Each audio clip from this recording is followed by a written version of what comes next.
అస్మద్గురుభ్యో నమ శ్రీమతే రామానుజాయ నమ. ఈరోజు మంచి మాటగా మహాభారతంలోనే కృష్ణతత్వం గురించి తెలుసుకుందాము. మహాభారతంలో శ్రీకృష్ణుని మించిన ఆకర్షణీయమైన పాత్ర ఉండదు.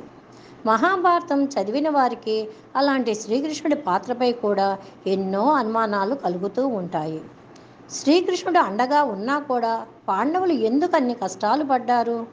ద్రౌపది పిలిస్తే కానీ కృష్ణుడు రాకూడదా? ధర్మరాజుని జూదానికి వెళ్లకుండా కృష్ణుడు ఆపి ఉండవచ్చు కదా. సుయోధనుడు శకునితో ఆడించినట్టు ధర్మరాజు కృష్ణుడితో ఆడించి ఉండవచ్చు కదా. ఇవి అన్నీ ఎందుకు జరగలేదు? ఆపదల్లో కూరుకుపోయినప్పుడు తప్ప ఆపద రాకుండా ఆపలేడా? ఇలాంటి ప్రశ్నలు ఎన్నో సహజంగా మనకి వస్తూనే ఉంటాయి. ఈ ప్రశ్నలన్నింటినీ శ్రీకృష్ణుని బాల్య స్నేహితుడైన ఉద్ధవుడు మహాభారతం చివరిలో శ్రీకృష్ణుని అడిగాడు. దానికి సమాధానంగా శ్రీకృష్ణుడు ఏమి చెప్పాడో చూద్దాము. ఉద్ధవుడు అడిగిన ప్రశ్న: నువ్వు పాండవులకు అత్యంత ఆప్తుడివి కదా. ధర్మరాజు జూదం ఆడకుండా ఆపొచ్చు, లేదా ధర్మరాజు తరపున నువ్వు ఆడి ఉండవచ్చు కదా అని. దానికి సమాధానంగా కృష్ణుడు: ఉద్ధవ, గుర్తుపెట్టుకో, ఎప్పుడూ వివేకం ఉన్నవాడిదే గెలుపు. సుయోధనుడు వివేకవంతుడు, తనకు ఆట రాదు కనుక శకునితో ఆడించాడు. ధర్మరాజుకు ఆ వివేకం లేదు. ధర్మరాజు కూడా నన్ను ఆడమని అడిగి ఉంటే వేరేలా ఉండేది, కానీ అతను అలా చేయలేదు. నేను అతను పిలుస్తాడని ఆ గుమ్మం ముందే ఎదురు చూస్తూ ఉన్నాను. అతను పిలవలేదు సరిగదా, అటువైపు రాకూడదని ప్రార్థించాడు. అతని ప్రార్థన మన్నించి నేను వెళ్ళలేదు.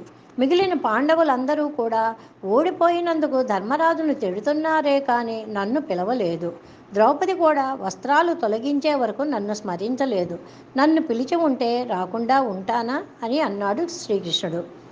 ఉద్ధవుడు తర్వాత వేసిన ప్రశ్న: అంటే ఆ తీవ్రమైన ఆపదల్లో కూరుకుపోయి పిలిస్తే కానీ రావా? దానికి సమాధానంగా కృష్ణుడు: జీవితంలో ప్రతిదీ కర్మానుసారం జరుగుతుంది. నేను కర్మని మార్చలేను, కానీ మీ పక్కనే ఉండే ప్రతిదీ గమనిస్తూ ఉంటాను అని అన్నాడు. దానికి ఉద్ధవుడు: మా పక్కనే ఉండి మేము కష్టాల్లో, ఆపదల్లో, చిక్కుల్లో కూరుకుపోతుంటే చూస్తూ ఉంటావే తప్ప ఏమీ చేయవా అని అడిగాడు.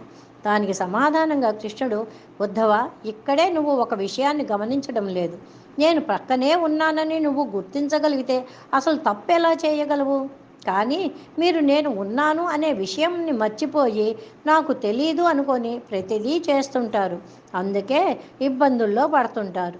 అదే శ్రీకృష్ణుడు చెప్పిన రహస్యం. కృష్ణుడు నిత్యము మన పక్కనే ఉంటాడనే దృష్టి ఉంటే చాలు. ఆయన మన పక్కనే ఉన్నాడు, అన్నీ చూస్తున్నాడు అని గుర్తుంచుకుంటే మన జీవితం సాఫీగా సాగిపోతుంది.